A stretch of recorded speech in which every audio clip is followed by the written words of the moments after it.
after it was fired, then the crew had to roll it back into position and usually re-sight it and everything back into the gun. And again, we don't draw ramrods on the field on the muskets and things due to somebody forgetting one and firing the musket through one of our friends down on the other end of the field. So we do several things now, and we have safety training with all of them, and to try to do things as safely as we can. Of course, there's always a chance of an injury when you're doing anything, but we make special efforts to not blow somebody up, because there's been several accidents over the years where people not really knowing how that, you know, they think of a relic and they think of just a harmless old thing, but now that thing is potentially as dangerous as it was 150 years ago. Sure. So, and many people, due to lack of knowledge about their piece or their guns, have been hurt or killed. And, notably cannons, there's some exploded due to people using the modern powders, which has got much more pressure than the old black powder did. And by the fact, I think one guy at a football game was rolling a cannon onto a trailer loaded because the storm came up. Something happened, the gun went off, and he was rolling on there loaded, and he was right in front of the barrel. And of course it killed him instantly. So we try to do things to promote it as accurately as we can, but we want to preserve the lives and the health of the ones that are putting on the events. Now, we have mentioned the Battle of Big Hill, which is being reenacted this weekend, and then we later on, I guess not too far down the road, maybe in September, we have the Battle of Richmond as well, right? Well, the Battle of Richmond actually took place 6 days later, and that's when we're doing that. The Battle of Richmond will be next weekend. Okay. And will a lot of the same reenactors go down there and be involved in the Battle of Richmond? Some of them will be. Now, in summary, tell people now, say some people want to get involved, they want more information, whether it be to help with a donation or something going on. What's the best way for them to do that, to get more information and to get involved? Here, the best way is to contact our tourism. And the best way is to get a hold of me, and if you don't get a hold of me, leave me a message, and that's 606-287-7853. And they can arrange to make donations, or they can arrange to be a reenactor, and we get them trained and try to help them get outfitted and everything. It's not a cheap hobby, but it's a very well necessary hobby, I think, to promote history. And just a few years ago, I actually learned that reenacting our Civil War happens to be a big thing in Europe. Is that right? And that really amazed me when I found that out. And I know down back in '97 we done the 135th Battle of Gettysburg, and there were reenactors came from France and England over here to reenact in that. And again, to allude to how dangerous these guns are, somebody brought a gun on, and the guy come in from France, and he wasn't able to bring his guns through customs. They got held up there some way or another. So he came onto the site and borrowed a gun that somebody had been live firing, and evidently they had shot a light load, and there was a ball stuck in the barrel, and nobody checked it.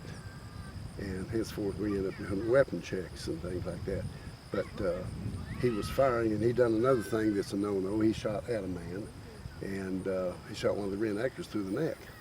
And the bad thing is, the reenactor laid there for about 30 minutes where everybody's hollering, medic, medic, medic, and they wasn't sure. But now, medic is a call or for real help now, and we make sure that we call, if we're play acting and we need, we're playing, we're wounded, we holler for surgeon, or something along that line, the terms that they used back then, so it doesn't get confused. If somebody's hollered as medic, everything pretty much stops, and we get attention to that. So safety is definitely a concern and definitely the key. Yeah. Been talking with Gene Gatz, the organizer here for the Battle of Big Hill, and if you get a chance, come out and see this. It's a fantastic weekend, keeps history alive, and you had the phone number. You want to contact Gene, contact the tourism committee to get more information, to get involved, or to make a donation. Gene, thanks for your time. Thank you. We appreciate it.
Hello?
got some of the grass.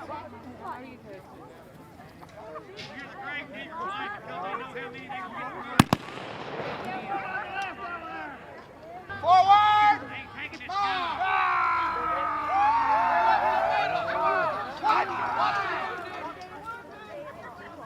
One, prepare to fire on the move.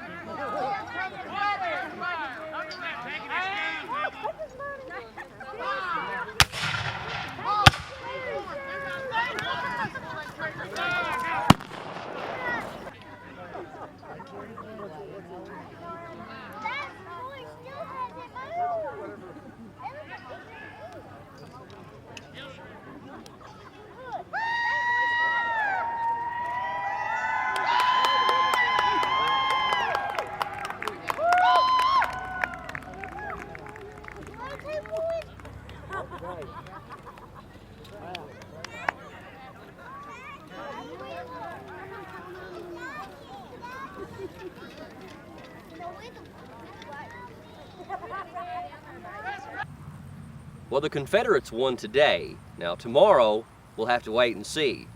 We've had the battle here at the Jackson Energy Farm on 290, the Battle of Big Hill, an important Confederate victory in the Civil War, which is now almost 150 years ago.